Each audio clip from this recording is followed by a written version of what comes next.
السلام عليكم ورحمة الله وبركاته.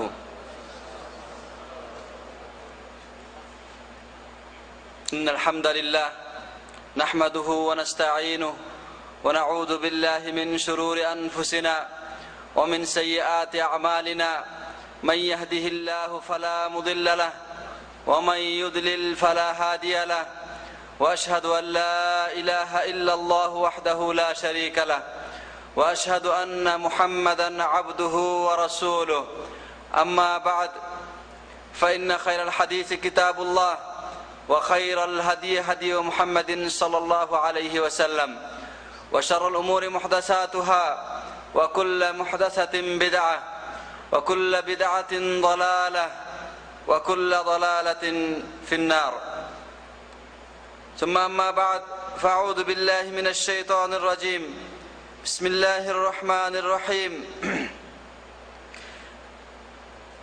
اتبعوا ما أنزل إليكم من ربكم ولا تتبعوا من دونه أولياء قليلا ما تذكرون. وقال النبي صلى الله عليه وسلم كل أمتي يدخلون الجنة إلا من أبى. قيل ومن يأبى يا رسول الله؟ قال من أطاعني دخل الجنة ومن عصاني فقد أبى. الحمد لله. প্রথমে আমরা মহান রব্বুল আলামিনের প্রশংসা আদায় করছি, যিনি আমাদেরকে আমাদের সঠিক ধর্ম বিশ্বাস জানা শেখার জন্য এবং সে অনুযায়ী আমল করার জন্য এরকম একটি মাহফিলে সমবেত করেছেন। আল্লাহ রাব্বুল আলামিন যেন আমাদের আজকের আগমনকে কবুল করে নেন। আমরা আজকে এই মাহফিলে যা আলোচনা করব এবং যা শুনব তার মাধ্যমে যেন আমাদের ঈমান আকীদাকে ঠিক করতে পারি, আমাদের আমলকে সংশোধন করতে পারি। আল্লাহ যেন আমাদেরকে সেই তৌফিক দান করেন। সম্মানিত বন্ধুগণ, আজকে আপনাদের সামনে যে বিষয়ে আলোচনা পেশ করা হবে সে সম্পর্কে আপনারা আগেই শুনেছেন। কোরআন এবং হাদিসের কষ্টি পাথরে শবে বরাত। এই বিষয়টি বর্তমান প্রেক্ষাপটে একটি গুরুত্বপূর্ণ বিষয়। যদিও এই বিষয় পূর্ব যুগে ছিল না। পূর্ব যুগ বলতে সাহাবায়ে কেরাম, তাবিঈন বা তাদের পরবর্তী যুগে এই বিষয় নিয়ে কোনো পর্যালোচনা হয়েছে এরকম কোনো ইতিহাস পাওয়া যায় না। অর্থাৎ এই বিষয়টি মুসলিম উম্মতের মাঝে একটি নতুন বিষয়। এজন্যে এই বিষয়টির সাথে পরিচিত হওয়া দরকার। এই বিষয়টিকে নিয়ে পর্যালোচনা করা দরকার, যাতে করে শবে বরাত আসলে কি, শবে বরাতের মূল্য ইসলামে কতটুকু, এটা করলে লাভ আছে না ক্ষতি আছে, এ বিষয় সম্পর্কে আমাদের জ্ঞান থাকা উচিত। এজন্য আমরা এই বিষয়টা অবতারণা করেছি। আল্লাহ রাব্বুল আলামিনের কাছে দোয়া করি আল্লাহ যেন আমাদেরকে এই বিষয়টি যথাযথভাবে আলোচনা করার তৌফিক দান করেন। আমি মূল বিষয়ে যাওয়ার আগে আপনাদের সামনে একটি ভূমিকা রাখতে চাচ্ছি। এই ভূমিকার সাথে আমাদের বিষয়ের একটা বড় সম্পর্ক আছে। ভূমিকাটা হচ্ছে ইত্তিবা রাসূল সম্পর্কে। আল্লাহ রাব্বুল আলামিন মানুষ সৃষ্টি করেছেন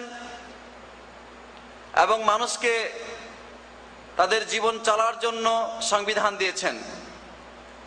কেমন করে এই সংবিধান নিজেদের জীবনে বাস্তবায়ন করবে মানুষ, এই জন্য শিক্ষক হিসাবে, ওস্তাদ হিসেবে, গুরু হিসাবে যুগে যুগে কালে কালে নবী এবং রাসূল প্রেরণ করেছেন।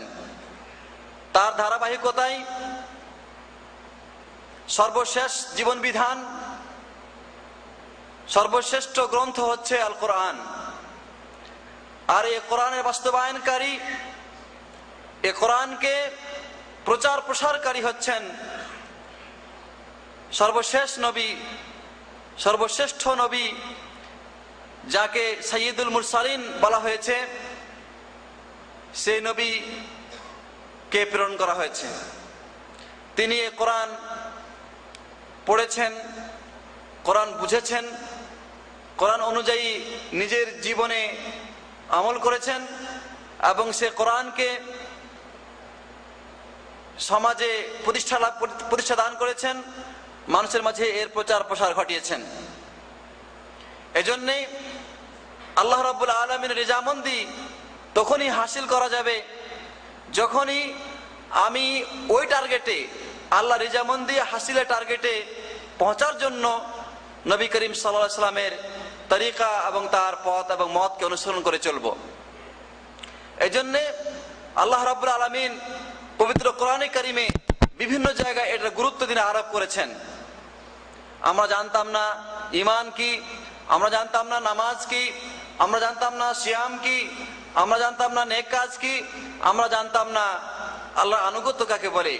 এই সব কিছুর বিবরণ, সব কিছুর বর্ণনা, সবকিছু পুঙ্খানুপুঙ্খ রূপে প্রিয় রাসূল মুহাম্মদ মুস্তাফা সাল্লাল্লাহু আলাইহি সাল্লাম বর্ণনা করে গেছেন 23টি বছরে।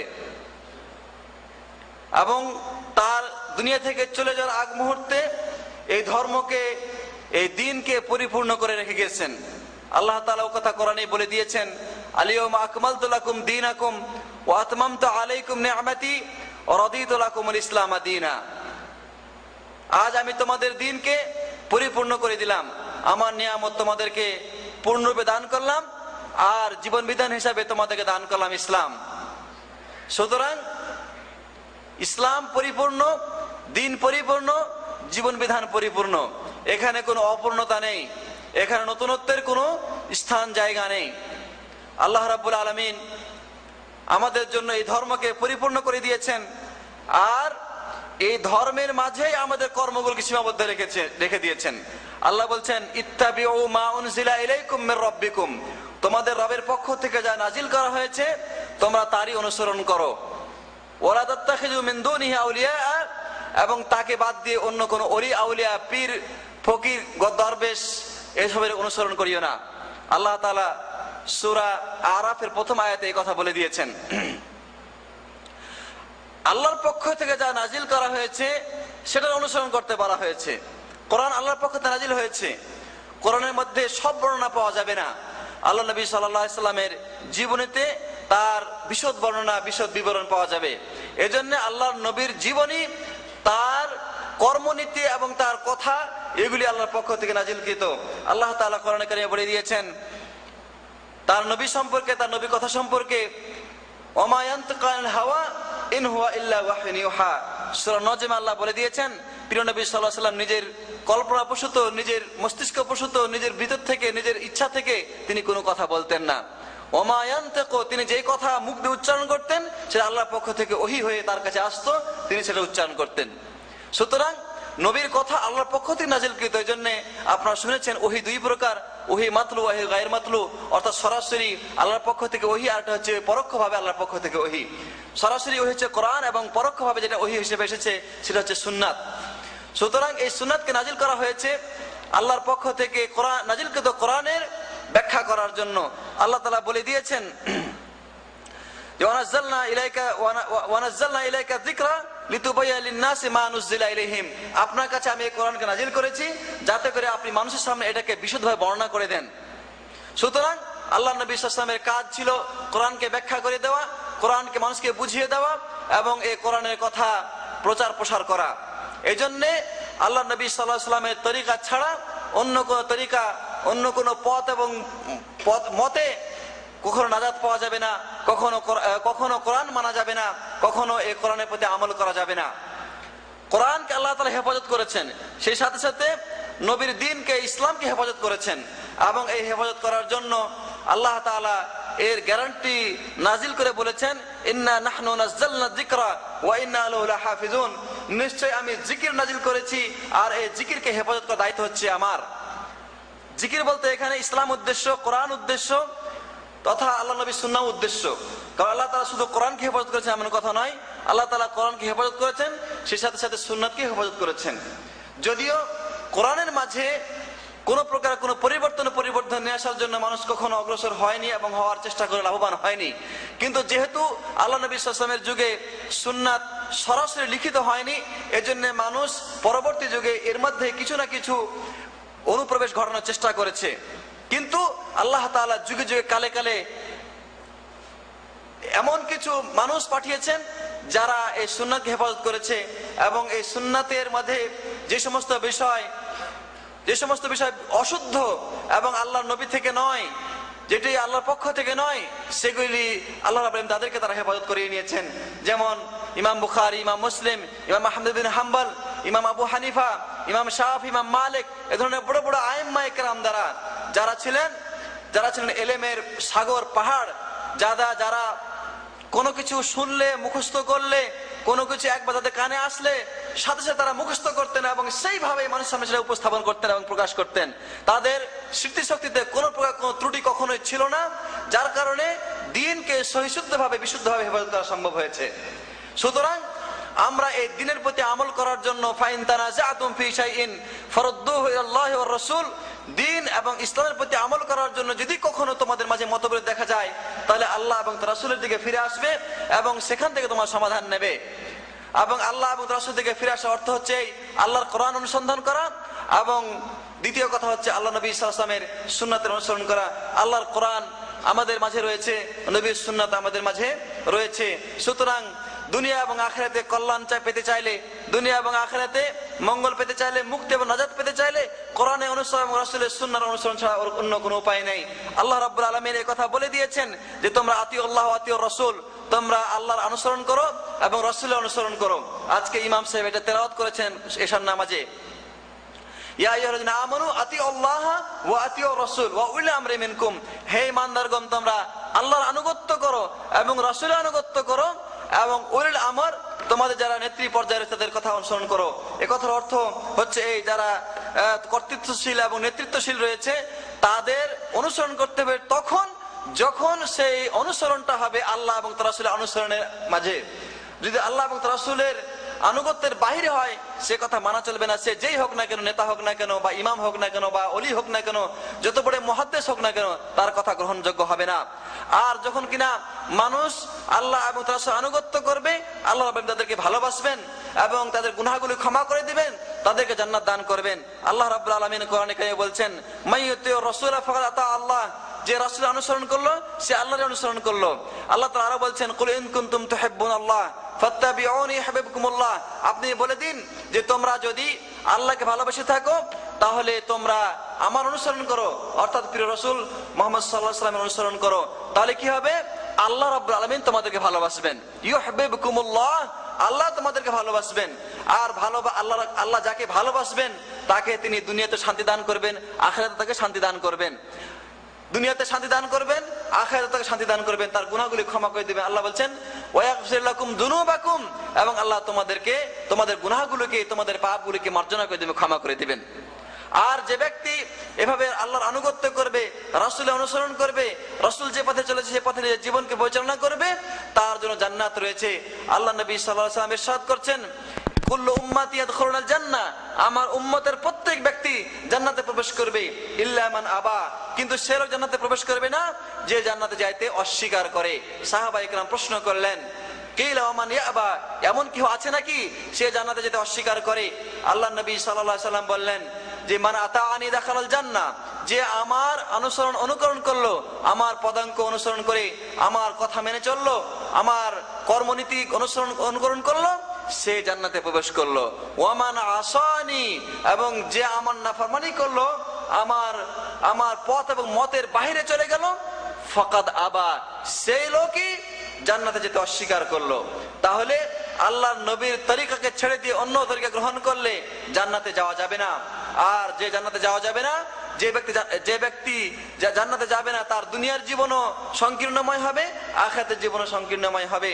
এজন্য আল্লাহ তাআলা বলে দিয়েছেন যে ফালিয়াহযারিল্লাযীনা ইউখালিফুনা আন আমরিহি আন তুসিবাহুম ফিতনাতুন আও ইউসিবাহুম আযাবুন আলীম, যারা তার আদেশ এবং নির্দেশের যারা তার বিধানের বিপরীত করে চলে, তার বিরোধিতা করে, তারা সতর্ক হয়ে যাক যে আন তুসিবাহুম ফিতনা, তারা ফিতনায় পড়বে, তারা বিপদে পড়বে, তাদেরকে নানা রকমের মুসিবতের মধ্যে ফেলা হবে, আও ইউসিবাহুম আযাবুন আলীম, অথবা তাদেরকে কঠিন আযাব তাদেরকে পাকড়াও করবে। এই আযাব দুনিয়াতেও হতে পারে, আখিরাতেও হতে পারে। এজন্য আল্লাহ তাআলা বলে দিয়েছেন, যারা আল্লাহ এবং তার রাসূলের আনুগত্য করে না, এই সমস্ত আনুগত্য বহির্ভূত মানুষকে আল্লাহ ভালোবাসেন না। আল্লাহ বলছেন, কুল আতিউ আল্লাহ ওয়ার রাসূল ফাইন তাওয়াল্লাউ ফাইন্নাল্লাহা লা ইউহিব্বুল কাফিরিন, তুমি বলে দাও যে তোমরা আল্লাহ আনুগত্য করো, রাসূলের আনুগত্য করো, তাদের কথা মেনে চলো। যদি তোমরা মুখ ফিরিয়ে নাও, আল্লাহর কথা আলোচনা করার পরেও, রাসূলের কথা কানে যাওয়ার পরেও যদি সেটা না মানো, মুখ ফিরিয়ে নাও, তাহলে মনে রাখো, ইন্নাল্লাহা লা ইউহিব্বুল কাফিরিন, আল্লাহ কাফের সম্প্রদায়কে ভালোবাসেন না। এই জন্যে ইসলাম ধর্মে আল্লাহর আনুগত্য, রাসূলের আনুগত্য ছাড়া অন্য কিছু নয়, অন্য কিছু এখানে চলবে না। এখানে এককভাবে আল্লাহকে মানতে হবে, এককভাবে রাসূলকে মানতে হবে। এর অতিরিক্ত কিছু যদি করা হয়, তাহলে হয় সেটা শিরক হবে, আর নয় বিদআত হবে। আমরা সমাজে আলেমদের মুখে বহুবার শুনে থাকি, আপনার শিরক করিয়েন না, বিদআত করিয়েন না। কিন্তু শিরক কাকে বলে, কোন কাজ করলে শিরক হবে, শিরকের উদাহরণ কি কি, এইগুলি খুব কমে আলোচনা করা হয়। বেদাত কাকে বলে, বেদাতের উদাহরণ কি, সমাজে প্রচলিত কোনো বেদাত আছে কিনা, সেরকম কোনো আলোচনা পাওয়া যায় না। বরং ইসলামের নাম দিয়ে যত কাজই করা হোক না কেন, সেগুলিকে ভালো কাজ বলে চালিয়ে দেওয়া হয় এবং ইসলামের জড় কেটে দেওয়া হয়। এই জন্যে আল্লাহ নবী সাল্লাল্লাহু আলাইহি ওয়াসাল্লাম যেমন করে ইত্তেবা করার জন্য, অনুসরণ করার জন্য তিনি মানুষকে আদেশ দিয়েছেন, ঠিক তেমনি ভাবে বিদআত থেকে সতর্ক করেছেন। তিনি বলেছেন, আপনারা প্রত্যেক দিন, প্রত্যেক জুমার খুতবায় আপনারা শুনে থাকেন যে ইমাম সাহেব পাঠ করেন, আম্মা বাদ, ফাইন্না খায়রুল হাদিসি কিতাবুল্লাহ, সর্বোত্তম কথা হচ্ছে আল্লাহর কিতাব, খায়রুল হাদি হাদি মুহাম্মদ সাল্লাল্লাহু আলাইহি ওয়াসাল্লাম, আর সর্বশ্রেষ্ঠ হেদায়েত হচ্ছে, সর্বশ্রেষ্ঠ নির্দেশনা হচ্ছে নবী মুহাম্মদ সাল্লাল্লাহু আলাইহি ওয়াসাল্লামের হেদায়েত, তার পথ নির্দেশনা, তার মতবাদ এবং তার পথ, এটা হচ্ছে সর্বশ্রেষ্ঠ। ওয়া শাররুল উমুরি মুহদাসাতুহা, খুতবা শুনে কি সবাই আমরা সুন্দর সুন্দর মুখস্থ হয়ে গেছে। আল্লাহ নবী সাল্লাল্লাহু আলাইহি ওয়াসাল্লাম বলছেন, ওয়া শাররুল উমুরি মুহদাসাতুহা, সবকিছুর মধ্যে নিকৃষ্ট কাজ হচ্ছে এই ধর্মের মাঝে নতুন কিছু সৃষ্টি করা। ফাইন্না কুল্লা মুহদাসাতিন বিদআহ, প্রত্যেক নতুন সৃষ্টি হচ্ছে বিদআত। ওয়া কুল্লু বিদআতিন দালালাহ, আর প্রত্যেক বিদআত হচ্ছে বিভ্রান্তি, পথভ্রষ্টতা। পথভ্রষ্টতার পরিণাম কি? ওয়া কুল্লু দালালাতিন ফিন্নার, আর পথভ্রষ্টতা এবং বিভ্রান্তির পরিণাম হচ্ছে জাহান্নাম, এছাড়া অন্য কিছু নয়। সুতরাং ইসলামে আনুগত্য হচ্ছে জান্নাতের পথ, আর নতুন সৃষ্টি, ইসলামের নাম দিয়ে নতুন সৃষ্টি হচ্ছে জাহান্নামের পথ।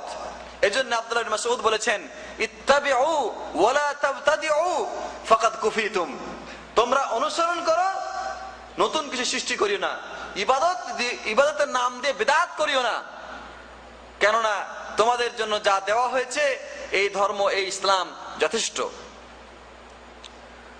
সুতরাং যারা বিদআত করে, যারা ইসলামের নামে নতুন কিছু সৃষ্টি করে, তাদের পরিণাম অত্যন্ত ভয়াবহ। তাদের সম্পর্কে আল্লাহ নবী সাল্লাল্লাহু আলাইহি ওয়াসাল্লাম বলছেন, ইন্নাল্লাহ হাজাবাত তাওবাতা আন সাহিবি বিদআতিন হাত্তা ইয়াদাহা, যখন কোন মানুষ বিদআত করে, সেই মানুষ থেকে আল্লাহ রাব্বুল আলামিন তওবা দরজা বন্ধ করে দেন,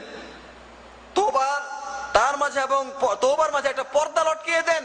সে তওবা করে না, তওবা তার নসিবে হয় না, কারণ যখন বিদআত করে তখন সে ভাবে আমি ইবাদত করছি, সুতরাং তওবা করার প্রয়োজন অনুভব করে না।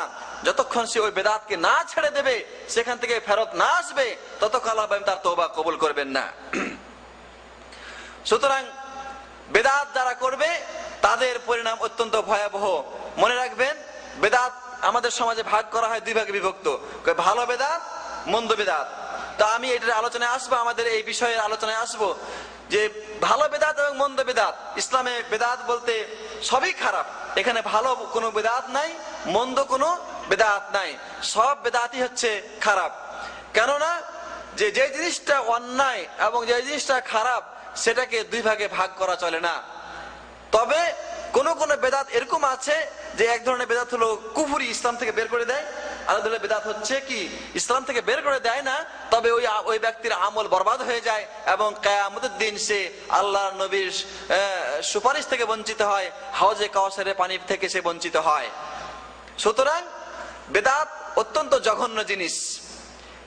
এটাকে হাসানা এবং সাইয়্যা, ভালো এবং মন্দ বেদাতে ভাগ করা, এটা বেদাতীদের কাজ, এটা বেদাতীদের কাজ। পূর্ব যুগের লোকেরা সাহাবায়ে কেরাম থেকে নিয়ে তাবিন, তাবিন, তারা কেউ বেদাতকে দুই ভাগে ভাগ করেন নাই, তারা কেউ বেদাতকে দুই ভাগে ভাগ করেন নাই, ভালো বেদাত এবং খারাপ বেদাত কেউ বলেন নাই। এটা বর্তমান যুগের ওই স্বার্থবাজ আলেম যারা পেট পূজা করে, ওই সমস্ত আলেমের এই সমস্ত ভাগ বাটোয়ারা করা বেদাত, তারা এগুলির মাধ্যমে নিজেদের স্বার্থ হাসিল করতে চায়। কারণ যদি ইসলাম বহির্ভূত কোনো কাজ ইসলামের নাম দিয়ে চালিয়ে দেওয়া হয় তাতে মানুষ গ্রহণ করবে না, সুতরাং তাদেরকে বলা হয় যেটা হচ্ছে কি মিষ্টি বেদাত, এটা মিষ্টি খাওয়ার বেদাত। ইয়া নবী সালাম আলাইকা বলে যদি দরুদ পাঠ করা হয়, পরবর্তীতে মিষ্টি বিতরণ করা হয়, শিরনি বিতরণ করা হয়, যদি বলা হয় যে এটা বেদাত, বলা হবে এটা হলো মিষ্টি বেদাত, এটা ভালো বেদাত, এটা হলো সুন্দর বেদাত। এমন তো কোনো খারাপ কাজ এখানে হচ্ছে না, সুতরাং এটাকে প্রতিহত করা বা প্রতিবাদ করা কোনো দরকার নাই। আমি মূল আলোচনায় ঢোকার আগে আরেকটা আপনাদের কাছে কথা বলবো, যাতে করে আপনারা বেদাত সম্পর্কে আরেকটা ভালো ধারণা রাখতে পারেন। সেটা হচ্ছে যখন এই ধরনের কথা আপনারা পেশ করবেন, তখন তারা আপনাদেরকে বলবে যে যদি এরকম এটা বেদাত হয়েই থাকে, তাহলে আপনারা এই যে ইলেকট্রিসিটি ব্যবহার করছেন, ভিডিও ব্যবহার করছেন, মাইক ব্যবহার করছেন, বাসে চড়ছেন, ট্রেনে চড়ছেন, আপনারা প্লেনে চড়ছেন, এগুলি কি বেদাত নয়? তো এই ধরনের কথা যারা বলে তারা প্রকৃতপক্ষে ইসলাম বুঝে না, তারা ইসলাম বুঝে না, ধর্ম সম্পর্কে ন্যূনতম জ্ঞান নাই তাদের, বেদাত এবং সুন্নাতের পরিভাষা সম্পর্কে সাধারণ জ্ঞান তাদের ভিতরে নাই, যার কারণে তারা এই কথা বলে থাকে। আপনাদেরকে আমি সুন্দর করে খুব সহজে বুঝাই দিচ্ছি। মনে রাখবেন, ইসলামের নাম দিয়ে যে কাজ করা হয় তার নাম হলো ইবাদত। তার নাম কি? ইবাদত। ইসলামের নাম দিয়ে সওয়াবের আশায়, ইসলামের নাম দিয়ে সওয়াবের আশায় যে কাজ করা হয় তার নাম কি? ইবাদত। আর সওয়াবের আশা ছাড়া দুনিয়ার উদ্দেশ্যে যে কাজ করা হয় তার নাম হচ্ছে দুনিয়াবি কাজ।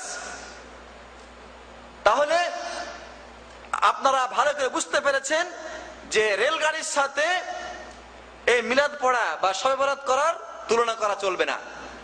কেন চলবে না? যে আমরা মিলাদ পড়ি সওয়াবের নিয়তে, আর রেলগাড়িতে বা প্লেনে আমরা কখনোই সওয়াবের নিয়তে চড়ি না। সুতো যেহেতু সওয়াবের নিয়তে চড়ি না, ওটাকে বিদআত বলা, ইবাদত বলা, এটা হলো মূর্খতা, এটা মূর্খতা, এটা মূর্খদের কাজ। কিন্তু আমি মিলাদ পড়ে যদি সওয়াবের নিয়ত করি, তাহলে এখানে প্রশ্ন আসবে এটা কি ইবাদত না বিদআত? যদি দলিলে থাকে ইবাদত, আর দলিলে না থাকলে সেটা কি? বিদআত। সেটা হচ্ছে বিদআত। আপনারা এই সহজ কথাটা বুঝতে পেরেছেন। সুতরাং তারপরে বুঝতে না পারলে আপনার প্রশ্ন লিখে পাঠাবেন, আরো সুন্দর করে বুঝাই দেবেন ইনশাআল্লাহ উদাহরণ দিয়ে। আজকে এবার আসি আমি আমার মূল বিষয়ে। এই ভূমিকাটা দীর্ঘ করলাম এই জন্যে যাতে করে আমাদের মূল বিষয়টা বুঝতে সুবিধা হয়। আমাদের বিষয় হচ্ছে এই শবে বরাত, কোরআন এবং সুন্নাহর কষ্টি পাথরের শবে বরাত। শবে বরাত শব্দটা কিন্তু বাংলা শব্দ নয়, আরবি শব্দ নয়, এটা ফার্সি শব্দ। সব শব্দের অর্থ হলো রাত্রি। আর বরাত শব্দ ফার্সিতে যদি হয় তাহলে এর অর্থ হচ্ছে নির্দেশ পাওয়া। এটা শব্দ হচ্ছে নির্দেশ পাওয়ার রাত্রি। তাহলে শবে বরাত শব্দের অর্থ হচ্ছে নির্দেশ পাওয়ার রাত্রি। আর এটাকে যদি আমরা আরবিতে নিয়ে আসি, লাইলাতুল বারাআহ, লাইলাতুল বারাআহ, বারাআহ মানে মুক্তি, আর লাইলা মানে রাত, তাহলে মুক্তির রাত। আমরা সাধারণভাবে সমাজে যে জিনিসটা জানি সেটা হচ্ছে কি সৌভাগ্য রজনী বা ভাগ্য রজনী, ভাগ্য রজনী। এই রাত যখন আসে বা এই সময় যখন আসে, সে রাতটা সময়টা হচ্ছে এই শাবান মাসের 14তম রাত, 14তম দিন অতিবাহিত হয়ে যাওয়ার পরে যে রাতটা হবে, সে রাতটাকে বলা হয় শবে বরাত বা সৌভাগ্য রজনী, মুক্তি রজনী বা ভাগ্য রজনী। এই দিন, এই রাত সম্পর্কে যে ধারণা আমাদের সমাজে রয়েছে সেটা হচ্ছে যে এই রাতে ইবাদত করলে গুনাহ মাফ হয়, এই রাতে নাকি কোরআন নাজিল হয়েছে, এই রাতে মানুষের আগামী 1 বছরের ভাগ্য লেখা হয়, এই রাতে আল্লাহ রাব্বুল আলামিনের পক্ষ থেকে যে সমস্ত মানুষ মারা গেছে সে মানুষের রূহগুলো ছাড়া পেয়ে যায়, তারা দুনিয়াতে আগমন করে। সুতরাং তাদের তাদের স্বাগত জানানোর জন্য মিলাদ মাহফিল আয়োজন করতে হবে, তাদের কবর জিয়ারত করতে হবে, তাদের জন্য ঘরে আগরবাতি মোমবাতি জ্বালাতে হবে, তারপরে আলোকসজ্জা করতে হবে। এমনি ভাবে এই রাতকে এই সময়ে যেহেতু আল্লাহ নবী সাল্লাল্লাহু আলাইহি ওয়াসাল্লামের দন্দন মুবারক শহীদ হয়েছিল, এই জন্যে তার সমবেদনায় শরিক হয়ে হালুয়া রুটি খেতে হবে। আর এই রাতে গুনাহ মাফ পাওয়ার জন্য 100 রাকাত নামাজ পড়তে হবে। আর এই কাজগুলি যেহেতু করার জন্য সময় দরকার, শ্রম দরকার, সারা রাত জেগে থাকতে হবে, এই জন্য পরের দিন সরকারি ছুটি ঘোষণা করতে হবে এবং সরকারি ছুটি দেওয়াও হয়। সরকারি যারা কর্মচারী রয়েছে তারা সবাই এই পরের দিন তারা অত্যন্ত আনন্দে ঘুমের মাঝে দিনটাকে কাটায়, এবং যারা শবে বরাত পালন করে তারা আবার রোজা করার মাঝে এই দিনটাকে অতিবাহিত করে, রাত ইবাদতের মাঝে এবং দিনটাকে রোজা রাখার মাঝে তারা অতিবাহিত করে থাকে। সম্মানিত বন্ধুগণ, আমি আপনাদের সামনে এই ধারণাগুলো এবং এই যে বিশ্বাসগুলি আমাদের সমাজে পেশ করা হয়, বক্তৃতায় পেশ করা হয়, আলোচনায় রাখা হয় এবং এটা নিয়ে অনুষ্ঠান করা হয়, প্রকৃতপক্ষে কোরআন এবং সুন্নাহর মাঝে এগুলির কি সত্যতা রয়েছে সেই সম্পর্কে আমি আজকে আলোচনা করব, যাতে করে মৌলিক বিষয়টা আমাদের সামনে প্রকাশিত হয় এবং আমরা সঠিক ইবাদত করে আমরা নবীর শাফাআত লাভ করি এবং হাওজে কাউসারে পানি পান করতে পারি। যে ধারণা করা হয় যে এই রাতে নাকি কোরআন নাজিল করা হয়েছে, আপনারা শুনবেন, আমি শাবানের 14 তারিখের দিন আসার আগেই আপনার টেলিভিশনে এবং পত্র পত্রিকায় নানা রকমের প্রবন্ধ শুনবেন, বক্তৃতা শুনবেন, প্রবন্ধ পাঠ করবেন, প্রবন্ধ আপনার বক্তৃতা শুনতে পাবেন। সেই জিনিসগুলি শোনার আগেই আপনাদের আমলগুলিকে বিশুদ্ধ করে নেওয়ার জন্য যে কথাগুলি তারা বলে থাকে, সেই কথাগুলি কোরআন এবং হাদিসের আলোকে যাচাই করে আপনাদের সামনে পেশ করতে যাচ্ছি। তাদের মধ্যে অনেকেই বলে থাকে যে এই রাতে নাকি কোরআন নাজিল করা হয়েছে, এবং সেটা দলিল কি? সূরা দুখান 3 নম্বর এবং 4 নম্বর আয়াত। আল্লাহ বলছেন, ইন্না আনজালনাহু ফি লাইলাতিন মুবারাকাহ ইন্না কুন্না মুনজিরিন ফিহা ইউফরাকু কুল্লু আমরিন হাকিম। সূরা দুখান 3 এবং 4 নম্বর আয়াত। আল্লাহ বলছেন যে নিশ্চয় আমি ইহা বরকতময় রাতে নাজিল করেছি এবং আমি ভীতি প্রদর্শনকারী, এর মধ্যে সমস্ত বিষয়কে বন্টন করে দেওয়া হয়, সমস্ত গুরুত্বপূর্ণ বিষয়কে বন্টন করে দেওয়া হয়। এই আয়াতটার তাফসীর করতে গিয়ে তারা বলে থাকেন যে এই বরকতময় রাত বলতে উদ্দেশ্য হচ্ছে শাবান মাসের মধ্য শাবানের রাত, অর্থাৎ 14 তারিখ দিবাগত রাত। এই রাতে আল্লাহ কোরআন নাজিল করেছেন এবং এই রাতে সব গুরুত্বপূর্ণ বিষয়কে বন্টন করা হয়, অর্থাৎ ভাগ্যকে লিপিবদ্ধ করা হয়। প্রকৃতপক্ষে এই ব্যাপারে যারা বেদাত করে এবং যারা এই ধরনের প্রচার প্রসার করে তাদের পক্ষে দলিল থাকে না এমন কথা নয়, দলিল আছে, কিন্তু সেই দলিল প্রত্যাখ্যাত। ইকরামা থেকে একটি ব্যাখ্যা পাওয়া যায়, তিনি বলেছেন যে এখানে বরকতময় রাত বলতে শাবানের মধ্য শাবানের রাতকে বোঝানো হয়েছে, 14 তারিখ দিবাগত রাতকে বোঝানো হয়েছে। এখানে ইমাম ইবনে কাসির এবং ইমাম কুরতুবী তাদের তাফসিরে এই বিষয়ে বিস্তারিত আলোচনা করেছেন এবং তিনি বলেছেন, তাফসির ইবনে কাসির উল্লেখ করা হয়েছে যে যারা বলে যে এখানে বরকতময় রাত বলতে উদ্দেশ্য হচ্ছে শাবান মাসের মধ্য শাবানের রাত, তারা ভুল করেছে এবং কোরআনের সুস্পষ্ট উক্তির বিরোধিতা করেছে। কেননা কোরআনে আল্লাহ তাআলা সুস্পষ্টভাবে ঘোষণা দিয়েছেন যে কোরআন নাজিল করা হয়েছে রমজান মাসে। এমনি ভাবে কুরতুবী বলেছেন যে ইকরামার বর্ণনায় এখানে বরকতময় রাত বলতে শাবানের মধ্য শাবান রাতকে বোঝানো হয়েছে, অর্থাৎ 14 তারিখ দিবাগত রাতকে বোঝানো হয়েছে। তিনি বলেছেন যে এটাও ভুল কথা, যারা এই কথা বলে তারা ভুল কথা বলে এবং বাতিল কথা বলে এবং তারা আল্লাহর উপরে মিথ্যা আরোপ করে। যদি একজন তাবি বা তাবির পক্ষ থেকে কথাটা বলা হয়েছে, তা আমরা তার ওজর এরকম বলতে পারি যে তিনি এই সম্পর্কে সঠিক হাদিস জানতেন না বা তার কাছে সঠিক কথা পৌঁছে নাই, যার কারণে তিনি নিজের পক্ষ থেকে কথাটা বলেছেন। এবং একজন মুজতাহিদ যদি ইজতিহাদ করে ভুল কথা বলে থাকে তাহলে আল্লাহ পাক তাকে ক্ষমা করবেন এবং ইজতিহাদের কারণে তিনি নেকি পেতে পারেন। কিন্তু আমরা আমাদের কাছে সঠিক বিষয়ে পৌঁছার পরে আমরা বেঠিক কথা গ্রহণ করতে পারি না। তো এই আয়াতের তাফসিরে ইবনে কাসিরে, কুরতুবীতে এবং অন্যান্য হাদিস গ্রন্থগুলোতে এবং এক আয়াতের তাফসির অন্য আয়াত দিয়ে করার মাধ্যমে আমরা জানতে পারি যে আল্লাহ তাআলা কোরআন নাজিল করেছেন রমজান মাসে। আল্লাহ কোরআনে সূরা বাকারায় বলছেন, শাহরু রমাদান আল্লাযী উনজিলা ফীহিল কোরআন, রমজান সেই মাস যে মাসে কোরআন নাজিল করা হয়েছে। রমজান মাসে কোরআন নাজিল হয়েছে, শাবান মাসে নয়। শাবান মাসে নয়, রমজান মাসে নাজিল হয়েছে। রমজান মাসের কখন, কোন তারিখে? আল্লাহ বলছে ইন্না আনজালনাহু ফি লাইলাতিল কদর, নিশ্চয় আমি নাজিল করেছি উহা কদর রাত্রিতে। কদর রাত হচ্ছে ওমা আদরাকা মা লাইলাতুল কদর, লাইলাতুল কদরি খায়রুম মিন আলফি শাহর। লাইলাতুল কদর বা কদর রাত হচ্ছে সেই রাত, যে রাত হচ্ছে আল্লাহ রাব্বুল আলামিনের কাছে 1000 মাসের চাইতেও উত্তম। আর এই কদর রাত হচ্ছে রমজান মাসের শেষ দশকের বেজোড় যে কোনো একটি রাত্রি। আল্লাহ নবী সাল্লাল্লাহু আলাইহি সাল্লাম কদর রাত অনুসন্ধান করার জন্য, বুখারীতে রয়েছে, মুসলিমে রয়েছে, যে তিনি রমজানের প্রথম দশকে ইতিকাফ করেছেন, তিনি সেখানে পান নাই।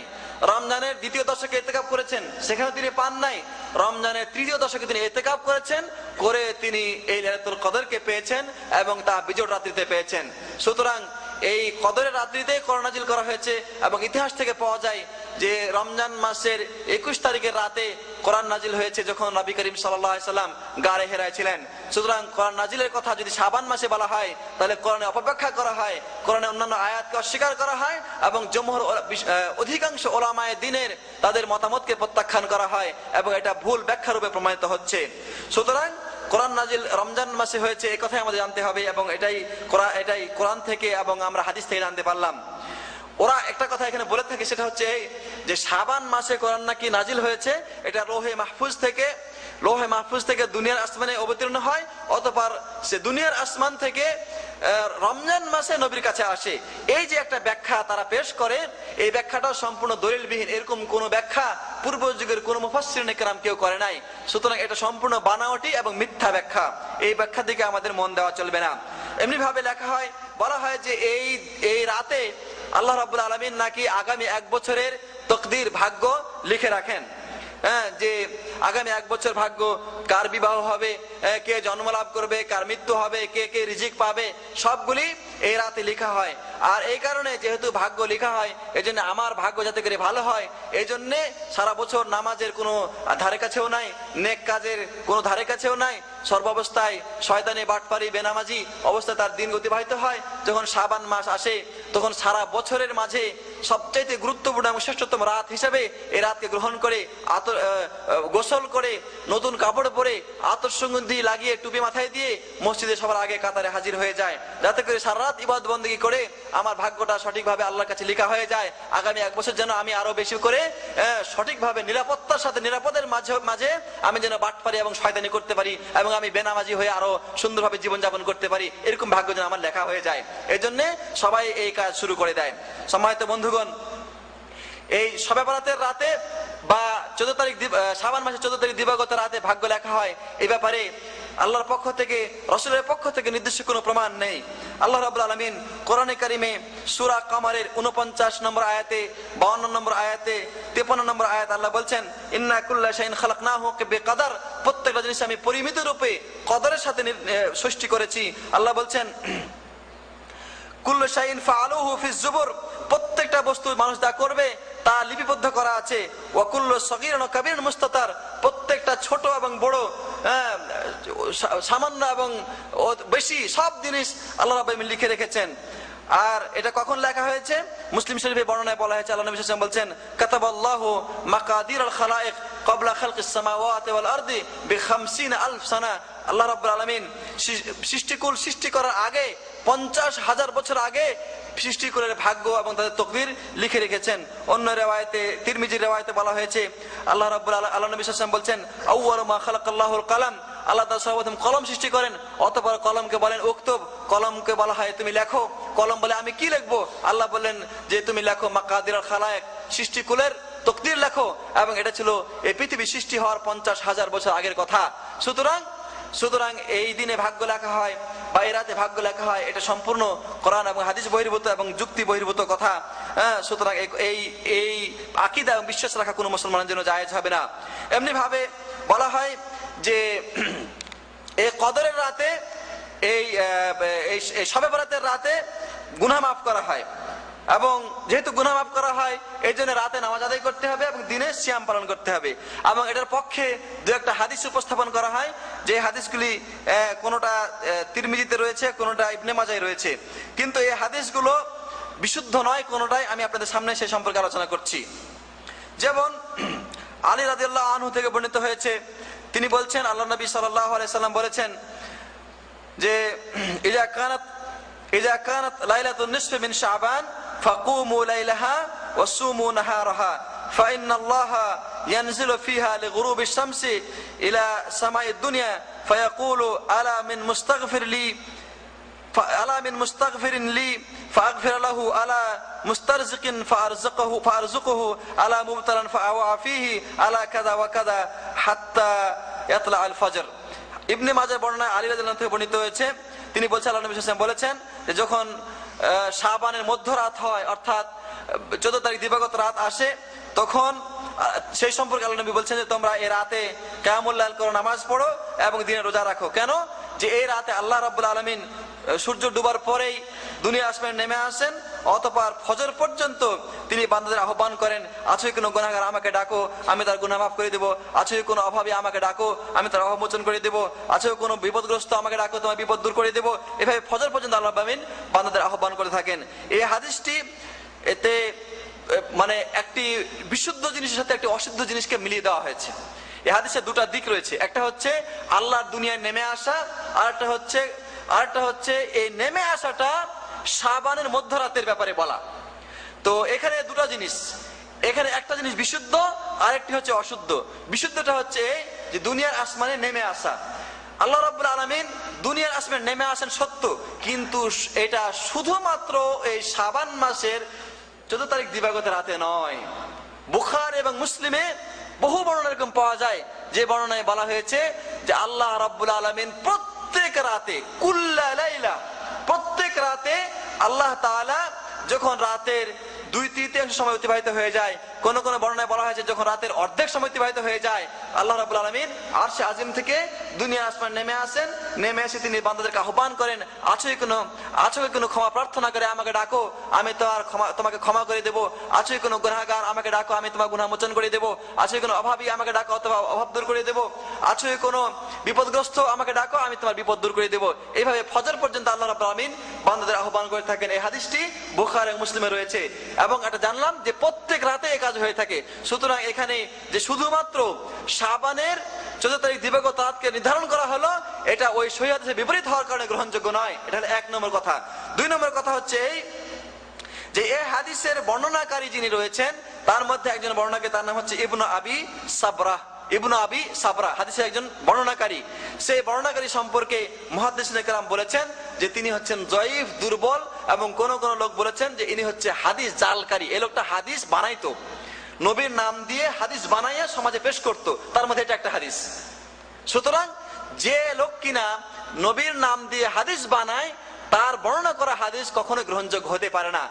আর এই বানানো হাদিসটা, মন গড়া হাদিসটা অন্যান্য সহিহ হাদিসের বিপরীত হওয়ার কারণে প্রত্যাখ্যানযোগ্য, কখনোই গ্রহণযোগ্য নয়।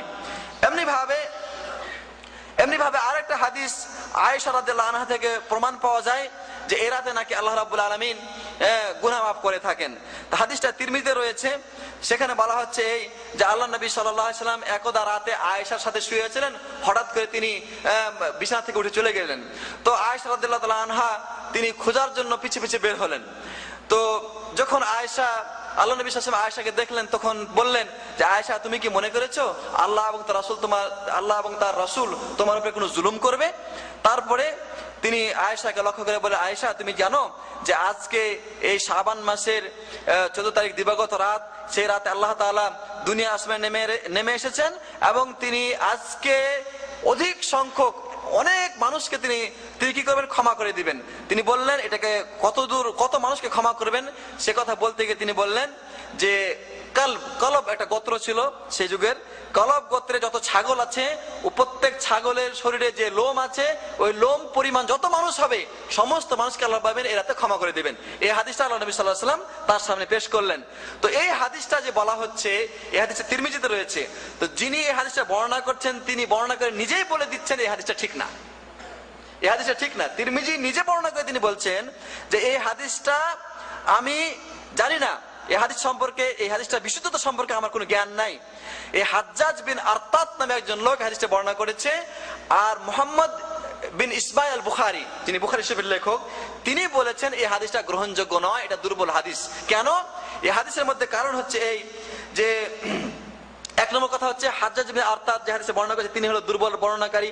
হ্যাঁ, দুই নম্বর কথা হচ্ছে যে হাজ্জাজ বিন আরতাদ তিনি যে হাদিসটা বর্ণনা করে তার ওস্তাদের কাছ থেকে, যার নাম দিয়ে বর্ণনা করছে, সেই বর্ণনাকারী ইয়াহইয়া ইবনে কাসির, তার কাছ থেকে তিনি সরাসরি শুনেন নাই, তিনি তার কাছ থেকে শুনেন নাই।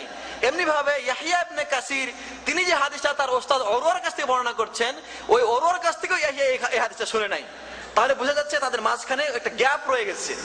একটা কথা আপনাকে যে বলি আমি, যে একটা ঘটনা ঘটেছে বাংলা মার্কেটে, তা আপনি জিজ্ঞাসা করবেন না যে এই ঘটনাটা আপনি কোথায় শুনলেন বা কিভাবে জানলেন। আমি যখন বলবো যে আমি দেখে এসেছি, আমি যদি বলি না আমি নিজ কানে অমুক লোকের কাছে শুনলাম, তখন আপনি যে লোকের কাছে, যে লোকের নাম আমি বললাম, সে লোকটা যদি সমাজের বাটপার লোক হয়ে থাকে, সে লোকটা যদি সমাজের একটা মিথ্যুক লোক হয়ে থাকে, একটা বাজে লোক হয়ে থাকে, আপনি কি তার কথা গ্রহণ করবেন? বলছি তো বাজে লোক নেই, সে সময় তো উল্টাপাল্টা সবসময় কথা বলে, তার কথা গ্রহণযোগ্য হবে না। যদি বলা হয় যে না না না, আরে ইমাম সাহেব বলেছে এই কথাটা, ইমাম সাহেবের কাছ থেকে শুনলাম আমি, তাহলে ভালো হইতে পারে, ইমাম সাহেব তো মিথ্যা কথা বলবে না। তো হাদিস কিভাবে যাচাই বাছাই করা হয়েছে, যে যারা সমাজের মাঝে ভালো লোক ছিলেন, যাদের স্মৃতিশক্তি প্রখর ছিল, ওই সমস্ত লোকের হাদিস গ্রহণযোগ্য হয়েছে। আর যারা সমাজে মিথ্যা কথা বলতো, মানুষের সাথে তারা খারাপ কাজ করতো, মানুষের সাথে খারাপ আচরণ করতো, এই সমস্ত লোকের হাদিস তারা গ্রহণ করে নাই। এগুলি যদি উচ্চমানের আলোচনা, কিন্তু আপনার জেনে রাখা দরকার যে ইসলাম ধর্মে যেটা বিশুদ্ধ কথা ওটাই গ্রহণযোগ্য হবে, যেটা বিশুদ্ধ নয়, যাদের স্মৃতিশক্তি দুর্বল, যারা কিনা ফাসেক এবং যারা কিনা পাপের কাজ করে, মিথ্যা কথা বলে, এদের কথা ইসলামে কোনোদিন গ্রহণযোগ্য হয়নি এবং হবেও না, এবং সেভাবে তারা হাদিস গ্রহণ করেছেন। সুতরাং আল্লাহর নবীর হাদিস গ্রহণ করার ব্যাপারে এমন লোকের হাদিস গ্রহণ করা চলবে না যে লোকটা জীবনে মিথ্যা কথা বলে, যে লোকটা হারাম কাজ করে, হারাম খায় বা মানুষকে ধোঁকা দেয়, বা তার স্মৃতিশক্তি দুর্বল। স্মৃতিশক্তি দুর্বল হলে ক্ষতিটা কি, যে হয়তো নবীর হাদিস সে শুনেছে, শোনার পরে স্মৃতিশক্তি দুর্বল হওয়ার কারণে নিজের পক্ষ থেকে সে বানায় কিছু কথা বলে দেবে। আর যদি বানায় নিজের কথা, সে কোনো কথা সে বলে দেয়, তাহলে তো এমন কথা বললো যে কথা নবী বলে নাই। সুতরাং আপনি ইসলামের প্রতি আমল করবেন, নবীর কথা গ্রহণ করবেন, নবীর আপনি কথার প্রতি আমল করবেন, এমন কথা আপনি আমল করলেন যে কথা নবীর পক্ষ থেকে আসে নাই, সে নিজের পক্ষ থেকে বানায় বলে দিয়েছে। এই জন্য ইসলাম ধর্মকে গ্রহণ করার জন্য বিশুদ্ধভাবে সহিহ হাদিসের উপর নির্ভর করে এই ইসলামকে গ্রহণ করতে হবে। সম্মানিত বন্ধুগণ, সুতরাং এই হাদিসটা জয়ীফ এবং কমজোর হওয়ার কারণে যিনি বর্ণনা করেছেন ইমাম তিরমিজি নিজে এটা বলে দিয়েছেন যে হাদিস গ্রহণযোগ্য নয়, সুতরাং সেটাও আমাদের আমল করা কোনো প্রয়োজন নাই। এমনি ভাবে এই ব্যাপারে আরেকটি হাদিস পাওয়া যায়, যে হাদিসটি সম্পর্কে একই কথা বলা হয়েছে, যে আল্লাহ তাআলা এই শাবান মাসের মধ্যরাতে, অর্থাৎ 14 তারিখ দিবাগত রাতে আল্লাহ তাআলা অনেক সংখ্যক লোককে তিনি ক্ষমা করে দেন। বরং এটা বলা হয় যে সমস্ত মানুষকে আল্লাহ ক্ষমা করে দেন, শুধুমাত্র মুশরিক এবং হিংসাকারী এই মানুষকে আল্লাহ ক্ষমা করেন না। এটা অতিরিক্ত কথা এবং এটাও বিশুদ্ধ নয়, কারণ এই হাদিসের বর্ণনাকারী কয়েকজন দুর্বল বর্ণনাকারী রয়েছে, ইবনু লাহিয়া, তারপরে দাহ্হাক, তারপরে আব্দুর রহমান, এই সমস্ত বর্ণনাকারী তারা কোনোটাই মুহাদ্দিসিনদের দৃষ্টিতে তারা বিশুদ্ধ নয় এবং তাদের হাদিস গ্রহণযোগ্য নয়। সুতরাং এই ক্ষেত্রে এই রাতে নামাজ আদায় করা এবং দিনে সিয়াম আদায় করার ব্যাপারে আল্লাহ নবী থেকে বিশুদ্ধ কোনো বর্ণনা আমরা পেলাম না। এখানে আরেকটি কথা, যারা সিয়াম আদায় করার ব্যাপারে যুক্তি দেখায়, তারা আপনাকে বলবে যে ইমরান বিন হুসাইন নামক একজন সাহাবী তিনি বর্ণনা করছেন যে একদা আল্লাহ নবী সাল্লাল্লাহু আলাইহি ওয়াসাল্লাম এক লোককে লক্ষ্য করে বললেন যে তুমি কি সিরারে শাবানে রোজা রেখেছো? তো সে লোক বললো যে না, রাখি নাই। তখন আল্লাহ নবী সাল্লাল্লাহু আলাইহি ওয়াসাল্লাম বললেন যে তুমি রমজানের পরে এই এটা এক রোজার বিনিময়ে 2টা কাজা রোজা রেখে দিবে। তো এখানে সিরার বলতে তারা বলবে যে মধ্য শাবানের রোজা। তো প্রকৃতপক্ষে মুহাদ্দিসিনে কেরাম সিরার শব্দের যে অর্থ বা আরবি ভাষায় যে অর্থ করা, সেটা হচ্ছে মাসের শেষ অংশটাকে, মাসের শেষ অংশ। ওই লোকের অভ্যাস ছিল মাসের শেষ পর্যন্ত রোজা রাখা, অথবা তার মান্যত ছিল রোজা রাখার, যে সে শাবান মাসের শেষে রোজা রাখবে। কিন্তু সে চিন্তা করলো আমি যদি এখন রোজা রাখি তাহলে আগামীকাল রমজান, তাহলে আমার রোজা রমজানের সাথে মিলে যাবে, সুতরাং আমি রোজাটা রাখবো না। সে রোজা রাখে নাই। নবী করিম সাল্লাল্লাহু আলাইহি ওয়াসাল্লাম বললেন যে না, তোমার রোজা রাখা উচিত ছিল, যেহেতু তুমি অভ্যাসবশত রোজা রাখতেছিলে, অথবা তোমার রোজা মান্যত ছিল। এই জন্য তিনি তাকে কাজা রাখার জন্য আদেশ করেছে। এই হাদিসটি মুসলিমে রয়েছে। সুতরাং এই হাদিসেও কিন্তু শাবান মাসের মধ্য শাবানে রোজা রাখা বা 15 তারিখে রোজা রাখার ব্যাপারে কোনো দলিল পাওয়া যায় না। তো এই হচ্ছে রোজা সম্পর্কিত কথা। এরপরে আসুন আমরা আলোচনা করব যে এই দিনে বা এই রাতে 100 রাকাত নামাজ আপনারা শুনেছেন যে 100 রাকাত নামাজ পড়তে হবে কুল আল্লাহ সূরা দিয়ে, 100 বার কুল আল্লাহ সূরা পড়তে হবে, দিয়ে এই 100 রাকাত নামাজ আদায় করতে হবে। আর এই নামাজ আদায় করার জন্য নতুন গোসল করে আসতে হবে, নতুন কাপড় পরে আতশগন্ধি লাগিয়ে আসতে হবে। তো এই নামাজের প্রকৃত অবস্থা কি এবং এই সম্পর্কে কোনো বর্ণনা পাওয়া যায় কিনা? প্রকৃতপক্ষে হাদিসের কোন গ্রন্থে, এমনকি জাল কেতাবেও কিন্তু এই ব্যাপারে কোনো প্রমাণ পাওয়া যায় না যে আল্লাহ নবী সাল্লাল্লাহু আলাইহি ওয়াসাল্লাম 1000 রাকাত বা 100 রাকাত নামাজ তিনি এই রাতে আদায় করেছেন, এরকম কোনো প্রমাণ কোনো কেতাবে পাওয়া যায় না। এমনকি যারা ওই যুগে হাদিস বানাইছে তারাও কিন্তু এরকম হাদিস বানায় নাই। আরো পরের যুগে এটা তৈরি হয়েছে। এবং এই ব্যাপারে 448 হিজরিতে সর্বপ্রথম বাইতুল মুকাদ্দাসে এই নামাজের প্রচলন হয়। মোল্লা আলী কারি হানাফি মাযহাবের একজন বিখ্যাত আলেম, ভারতবর্ষের তিনি একজন আলেম, তিনি অনেক কিতাব লিখেছেন। তার কিতাবের মধ্যে একটি কিতাব হচ্ছে মেশকাতের ভাষ্য গ্রন্থ মেরকাত, তার কিতাবের নাম হচ্ছে মেরকাত। ওই মেরকাত গ্রন্থে তিনি এই ব্যাপারে বিস্তারিত আলোচনা করেছেন। আর তার অনেক কিতাব আছে, তার মধ্যে আরেকটা কিতাব হচ্ছে মওদুআত, মানে জাল হাদিসের ভান্ডার নামে একটা তিনি কিতাব লিখেছেন। সেই কিতাবে অনেক জাল হাদিস সমাজে প্রচলিত রয়েছে, সেগুলি তিনি উল্লেখ করেছেন। আমাদের সমাজে আমাদের মুহাদ্দিসিনে কেরাম যারা শাইখুল হাদিস নামে পরিচিত, তারা হাদিস পড়ান, হাদিসের আলোচনা করেন, কিন্তু সমাজে বা প্রচলিত রয়েছে কিছু জাল হাদিস, মানুষের তৈরি করা হাদিস, নবীর নাম দিয়ে চালিয়েও দেওয়া হাদিস, এরকম হাদিসের তারা কথা মানুষকে শোনান না। যেমন ধরেন, আপনারা শুনে থাকবেন যে উতলুবুল ইলমা ওয়ালা বিসসিন, চীন দেশে গিয়ে হলেও নাকি ইলম অর্জন করতে হবে, জ্ঞান অর্জন করতে হবে, শিক্ষা অর্জন করতে হবে, এই কথা আপনারা বিভিন্ন বই পুস্তকে লেখা দেখে থাকেন। অথচ এটা হচ্ছে ওই তৈরি করা মানুষের বানানো একটা হাদিস। মোল্লা আলী কারি হানাফি মাযহাবের বিখ্যাত আলেম, তিনি ওই কথাটা তার কিতাবের মধ্যে উল্লেখ করেছেন। এমনি ভাবে আপনারা শুনে থাকবেন যে বিদ্যানের কলমের কালি শহীদের রক্তে চাইতে নাকি পবিত্র, এটা সম্পূর্ণ বানাওয়াট মিথ্যা কথা, এগুলো হলো মানুষের তৈরি করা কথা। তো উনি লিখেছেন, মোল্লা আলী কারি লিখেছেন যে শবে বরাত উপলক্ষে রাত জাগা এবং রাতে নামাজ পড়ার ব্যাপারে মানুষ জুমার দিনের চাইতেও, ঈদের দিনের চাইতেও বেশি গুরুত্ব দিয়ে থাকে এবং এই সময় সালাতে আলফিয়া নামে নামাজ আদায় করে থাকে। এই সম্পর্কে তিনি বলছেন, এই সম্পর্কে যে সমস্ত হাদিস পেশ করা হয় তা সবগুলোই জাল এবং বানোয়াটি হাদিস, মানুষের তৈরি করা হাদিস, মন গড়া হাদিস। এই ব্যাপারে ইহয়া উলুমুদ্দিন গাজ্জালির একটা ইহয়া উলুমুদ্দিন নামে কিতাব আছে, সেই কিতাবের মধ্যে কিছু কথা আছে। এবং এমনি ভাবে ইবনুল আরাবি তিনিও তার একটা কুতুল কুলুব নামে একটা বই আছে, সেই বইয়ের মধ্যে তিনি কিছু কথা আলোচনা করেছেন যে নামাজ আদায় করার ব্যাপারে। তিনি বলছেন যে এই কিতাবগুলি পড়ে যেন কেউ ধোঁকা না খায়। কেন? এই জন্যে যে এই নামাজ আল্লাহর নবীর যুগে ছিল না, সাহাবায়ে কেরাম তাবিন কারো যুগে ছিল না। এই নামাজ 448 হিজরিতে সর্বপ্রথম বাইতুল মুকাদ্দাসের একদল মূর্খ ইমাম, তারা মানুষের ভালোবাসা উপার্জন করার জন্য তারা এই নামাজকে প্রচলন করে এবং এটার পক্ষে সেই সময় তারা কিছু জাল হাদিস তৈরি করে সমাজে ছেড়ে দেয়। আর যেহেতু এই নামাজের মাধ্যমে অনেক ফজিলত এবং গুনাহ মাফের কথা পাওয়া যায়, এই জন্য মানুষ এটাকে খুব সহজে গ্রহণ করে। কারণ নতুন একটা কথা যদি সমাজে ছেড়ে দেওয়া হয় এবং তার বিরাট একটা ফজিলতের কথা বলে দেওয়া হয়, তাহলে মানুষ খুব সহজে গ্রহণ করে। পুরানা কথা মানুষ গ্রহণ করতে চায় না, যেহেতু অনেক আগে শুনেছি, নতুন কিছু দাও, একটা নতুন কিছু করো। তো সেভাবে ভিত্তি করে নতুন একটা নামাজের কথা প্রচলন করে দেওয়া হলো, মানুষ এটা গ্রহণ করে সেটার প্রতি আমল করতে লাগলো। এমনি ভাবে হাফেজ ইরাকি তিনি উল্লেখ করেছেন যে মধ্য সাবানে যে সমস্ত নামাজ পড়া হয় এবং সে সম্পর্কে যে হাদিস পেশ করা হয় সবগুলো জাল হাদিস। তিনি একজন মুহাদ্দিস।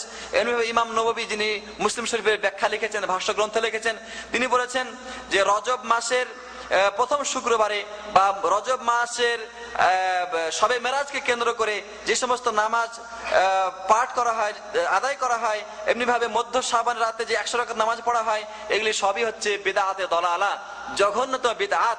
এগুলির পক্ষে কোনো প্রমাণ নেই এবং যে সমস্ত এগুলি প্রমাণ করতে যে সমস্ত হাদিস পেশ করা হয়েছে বা যে সমস্ত কথা পেশ করা হয়েছে সেগুলি সম্পূর্ণ বাতিল। এবং কিছু কিছু আলেমদের কথা তিনি উল্লেখ করে বলেছেন যে সমস্ত কিছু আলেম এগুলিকে প্রমাণ করার জন্য কিছু অনর্থক কাগজ এবং কলম খরচ করেছে, সেগুলি কোনো প্রয়োজন ছিল না। এইভাবে মুহাদ্দিসিনে কেরাম এই সমস্ত ইবাদতে তারা প্রতিবাদ করেছেন। আপনারা ইতিপূর্বে গত মাসের আলোচনা সবাই শুনেছেন যে মেরাজ উপলক্ষে যে ইবাদত বন্দেগী করা হয়, যে অনুষ্ঠান করা হয়, মেরাজের উপলক্ষে রাত্রে যে নামাজ আদায় করা হয়, দিনে রোজা রাখা হয়, এগুলি সম্পূর্ণ বেদাত এবং ইসলামের নতুন সৃষ্টি, যে সম্পর্কে কোরআনে এবং সুন্নায় কোনো প্রমাণ পাওয়া যায় না। এমনি ভাবে শবে বরাতের রাতে আরেকটা জিনিস যে মানুষ বিশ্বাস করে থাকে, সেটা হচ্ছে এই যে এই রাতে রূহ আগমন করে থাকে, রূহে আগমন করে থাকে। তার দলিল কি? তানাজ্জালুল মালাইকাতু ওয়ার রূহ, এই রাতে ফেরেশতারা এবং রূহ নেমে আসে দুনিয়াতে। তো রূহ বলতে তারা ভাবে যে এখানে উদ্দেশ্য হচ্ছে মানুষের রূহগুলি দুনিয়ায় চলে আসে, মানুষের রূহগুলি দুনিয়ায় চলে আসে। এই কারণে দেখবেন যারা বিধবা রয়েছে তারা কি করে, তারা নতুন কাপড় পরে বা তারা তাদের ঘরগুলিকে লেপে পরিষ্কার পরিচ্ছন্ন করে, ঘরে আগরবাতি জ্বালায়, মোমবাতি জ্বালায় এবং রুহের আগমনে তারা প্রতীক্ষা করতে থাকে।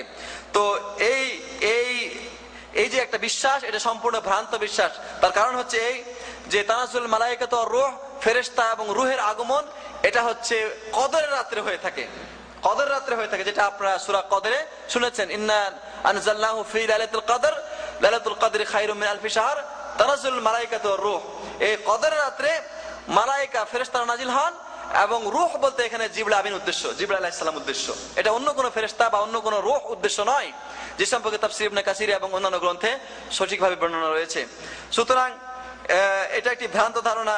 আর কোন মানুষ যদি এই বিশ্বাস করে যে দুনিয়াতে রূহ নেমে আসে এবং তারা ছাড়া পায় ইল্লিন থেকে, সিজ্জিন থেকে, তাহলে তার এই বিশ্বাসটা কুফরি বিশ্বাসে রূপান্তরিত হবে।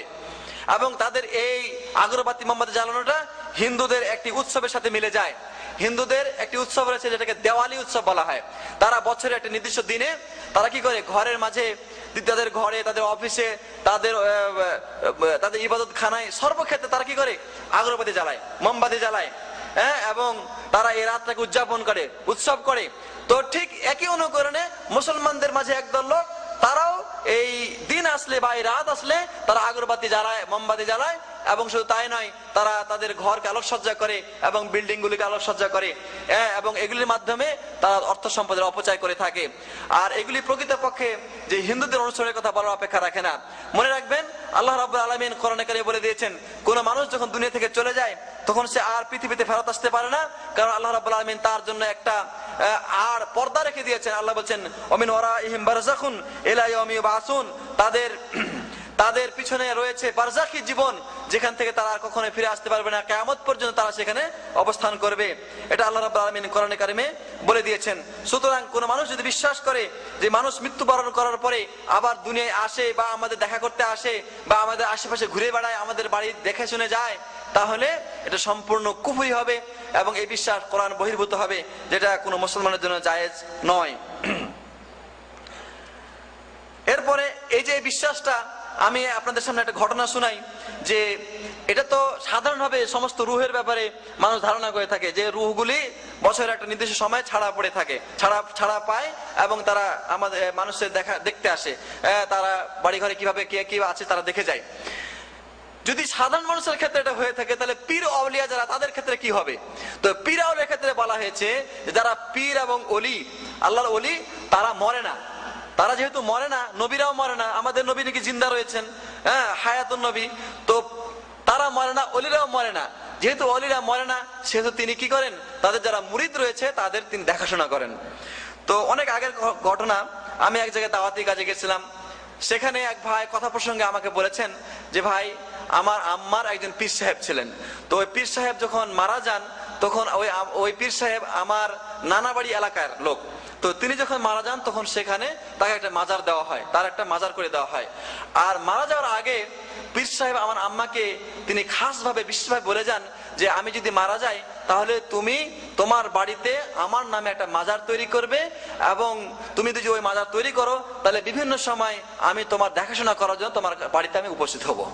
এবং ঠিক ওটার উপর ভিত্তি করে আমার মা আমাদের বাড়িতে, আমাদের বাড়ির সাইডে মাজার তৈরি করেছেন, এবং সেখানে তিনি প্রায় সময় সাপ্তাহিক এবং মাসিক এবং বাৎসরিক তিনি সেখানে নানা রকম অনুষ্ঠান করে থাকেন। আর সেখানে আগরবাতি মোমবাতি তো এটা আছেই। একজন মুসলমান নামধারী মানুষের মুখ থেকে আমি নিজের কানে শুনেছি, এবং সে এইভাবে আমার সামনে বলেছে যে তার মাকে তার পীর সাহেব দেখাশোনা করবে, এই জন্য নানা বাড়ি এলাকায় তার মাজার হয়েছে, পীরের মাজার হয়েছে, এবং তার বাড়িতেও সে তাকে মাজার দিয়েছে, এখানেও তাকে মাজার দিয়েছে।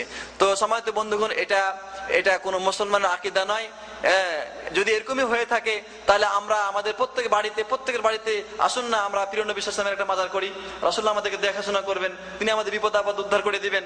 কিন্তু এটা কোনোদিন মুসলমানের আকীদা হতে পারে না। এটা হচ্ছে কুফরি আকীদা, বরং কুফরি আকীদা চেয়ে নিকৃষ্ট আকীদা। সেই যুগের কাফেররা তারা যখন কোথাও চলতো তখন তারা একটা পাথর বুকে কিনে চলতো, তারা একটা মূর্তি বুকে কিনে চলতো এবং এই পাথর এবং মূর্তি তাদেরকে সহযোগিতা করবে সেই বিশ্বাস তারা করতো।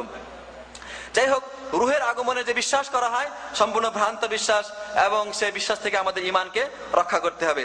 এরপরে আরেকটি বিশ্বাস যে হালুয়া রুটি খাওয়া হয়, এই দিনে যে হালুয়া রুটি খাওয়া হয় তার পিছনে যুক্তি কি? হালুয়া রুটি খাওয়ার পিছনে এক নম্বর যুক্তি হচ্ছে এই যে এই দিনে আমাদের যারা মোল্লা মুন্সি রয়েছে তাদের বাড়িতে একটা বড় মাপের একটা খানা তৈরি সেখানে পৌঁছে যায়। তা এই উপলক্ষে শুধু হালুয়া রুটি তাদের বাড়ি পৌঁছে এমন কথা নয়, হালুয়ার সাথে কোরমা, পোলাও, মাছ, মাংস, হুজুরের দোয়া তো নিতেই হবে, হুজুরকে মিলাদ পড়াতেই হবে। তো যেটা তাদের বাড়িতে পৌঁছে এবং পকেটে টাকাও অনেকগুলো আসে। সেই সাথে সাথে জনগণকেও একটা জিনিস দেওয়া হয়, সেটা হচ্ছে এই জনগণ এত বড় একটা অনুষ্ঠান করলো, তারা খালি মুখে যায় কেমন করে, সুতরাং আপনারা চলেন সবাই হালুয়া রুটি খায়। তো হালুয়া রুটি যে খেলাম, তো অন্য কোনো খানা খেলাম না কেন? তার উদ্দেশ্য হচ্ছে এই যে এই দিনে নাকি আল্লাহ নবী সাল্লাল্লাহু আলাইহি ওয়াসাল্লাম উহুদ যুদ্ধে গিয়ে তার দন্দান মোবারক শহীদ হয়েছিল, তার সামনে দাঁতগুলি পড়ে গিয়েছিল, এই জন্য তিনি কখনো শক্ত খানা খেতে পারেন নাই। এই জন্য তার দুঃখে দুঃখিত হয়ে, তার ব্যথায় ব্যথিত হয়ে আমরা হালুয়া রুটি খেয়ে তার প্রতি সমবেদনা প্রকাশ করতেছি। সম্মানিত বন্ধুগণ, আমি ইতিপূর্বে বিভিন্ন সময়ে আলোচনা বলেছি যে এটা একটা ভ্রান্ত এবং হাস্যকর যুক্তি কথা যে আল্লাহ নবী সাল্লাল্লাহু আলাইহি ওয়াসাল্লাম তার দাঁত চলে গেছে বা পড়ে গেছে, এজন্য হালুয়া রুটি খেতে হবে। তো বছরে একদিন কেন, এক রাত কেন? সারা বছরই যদি নবীর প্রতি এত মহব্বত থাকে, যদি এত ভালোবাসা থাকে, এত প্রেম থাকে, তাহলে বছরে একদিন কেন, সারা বছরই খেতে হবে। তাহলে বোঝা যাবে যে হ্যাঁ, নবীর প্রতি মহব্বত আছে। কারণ আল্লাহ নবী সাল্লাল্লাহু আলাইহি ওয়াসাল্লাম যদি তিনি শক্ত খানা খেতে পারেননি, তাহলে উহুদের যুদ্ধের পরে কোনোদিন তিনি খেতে পারেননি। তাহলে তাই যদি তার অনুসরণ করতে হলে সারা জীবনে আমাকে হালুয়া রুটি খেতে হবে। কিন্তু একদিনে ওই হালুয়া রুটি খেয়ে নবীর প্রতি মহব্বত করা, প্রকাশ করা, এটা নবীর সাথে বেয়াদবি করারই নামান্তর। তারপরে 2 নম্বর কথা যে আল্লাহ নবী সাল্লাল্লাহু আলাইহি ওয়াসাল্লাম যে উহুদ যুদ্ধে তার দান্দান মোবারক শহীদ হয়েছে, তো যুদ্ধ হলো কখন আর হালুয়া রুটি আমরা খাচ্ছি কখন? দাদার কবর কোথায় আর দাদি কান্দে কোথায়? তো এটা হচ্ছে কথা যে শাওয়াল মাসে দ্বিতীয় হিজরি শাওয়াল মাসের 11 তারিখ শনিবারের দিন, দ্বিতীয় হিজরির রাসূলুল্লাহ সাল্লাল্লাহু আলাইহি ওয়াসাল্লাম মক্কা থেকে মদিনায় হিজরত করে আসার 2 বছর পরে শাওয়াল মাসে শনিবারের দিন 11 তারিখে এই যুদ্ধ সংগঠিত হয়েছিল, এবং সেই সময় নবী সাল্লাল্লাহু আলাইহি ওয়াসাল্লাম দান্দান মোবারক শহীদ হয়েছিল। আর সেটাকে শাবান মাসে টেনে নিয়ে আসার কোনো যুক্তি থাকতে পারে না, সুতরাং এটা সম্পূর্ণ ভ্রান্ত এবং মানুষকে বিভ্রান্ত করার জন্য, ইতিহাস বিকৃত করার জন্য এই কথা পেশ করা হয়। এ থেকে আমাদেরকেও বিরত থাকতে হবে। এবার একটা প্রশ্ন যে তাহলে শাবান মাসে আমাদের করণীয় কি? আমরা শাবান মাসে কোরআন সুন্নাহ মোতাবেক কি করতে পারি? এটা একটা প্রশ্ন। এই প্রশ্নের উত্তরে আমি সংক্ষেপে কয়েক মিনিটের মধ্যে যে কথা পেশ করতে, সেটা হচ্ছে এই যে শাবান মাসে আমরা 1 নম্বর কাজ হলো যে আগামী মাস রমজান, এই রমজানের জন্য আমরা দোয়া করব আল্লাহর কাছে, আল্লাহুম্মা বারিক লানা ফি শাহরাই রজব ওয়া শাবান ওয়া বাল্লিগনা রমাদান। হে আল্লাহ, তুমি আমাদেরকে রজব এবং শাবান মাসে বরকত দান করো এবং আমাদেরকে রমজান মাসে পৌঁছিয়ে দাও, যাতে করে রমজান মাসে আমরা সেখানকার খায়ের এবং বরকত লাভ করতে পারি এবং সেই মাসে আমরা আমাদের গুনাহ মাফ করার জন্য আল্লাহর কাছে নিজেদেরকে পেশ করতে পারি। এটা হলো 1 নম্বর। 2 নম্বর হচ্ছে শাবান মাসে নফল রোজা করা। নফল রোজা আল্লাহ নবী সাল্লাল্লাহু আলাইহি ওয়াসাল্লাম এই শাবান মাসে নফল রোজা করেছেন, এবং আয়েশা রাদিয়াল্লাহু আনহা থেকে বর্ণনা রয়েছে যে তিনি বলছেন যে আল্লাহ নবী সাল্লাল্লাহু আলাইহি ওয়াসাল্লাম শাবান মাসে এত অধিক সংখ্যক রোজা করেছেন যে অন্য মাসে তিনি এত সংখ্যক রোজা কখনোই করেন নাই। সুতরাং কোনো মানুষ যদি রোজা করতে চায় তাহলে শাবান মাসে সে কন্টিনিউ রোজা করতে পারে, 1 থেকে নিয়ে চলতে থাকবে তার রোজা। এমনি ভাবে যদি শাবান মাসে রোজা রাখে তাহলে সে কতদিন পর্যন্ত রোজা রাখবে? এই সম্পর্কে অন্য হাদিসে আবু দাউদে, মুসনাদ আহমদে এবং তিরমিজিতে বর্ণনা হয়েছে। আল্লাহ নবী সাল্লাল্লাহু আলাইহি ওয়াসাল্লাম বলেছেন, ইযা কানা নিসফু মিন শাবান ফালা সাওমা হাত্তা ইয়াজিয়া রমাদান। যখন শাবান মাসের মধ্যবর্তী সময় এসে যায় তখন আর তোমরা রোজা রাখবে না। তাহলে বোঝা গেল কোন মাসে নফল রোজা রাখতে চায় তাহলে সে 1 থেকে নিয়ে 15 তারিখ পর্যন্ত রোজা রাখতে পারে, তারপরে আর সে রোজা রাখবে না। অন্য রিওয়ায়াতে বলা হচ্ছে ইযা কানা নিসফু মিন শাবান ফামসিকু আনিস সিয়াম। যখন শাবান মাসের মধ্যবর্তী সময় এসে যাবে তখন তোমরা রোজা থেকে বিরত থাকো।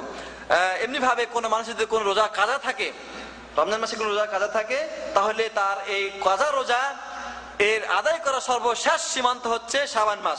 শাবান মাসের পরে আর রমজান রোজা কাজা করা যাবে না, কারণ রমজান মাস এসে পড়লো। রমজান মাস এসে পড়লো।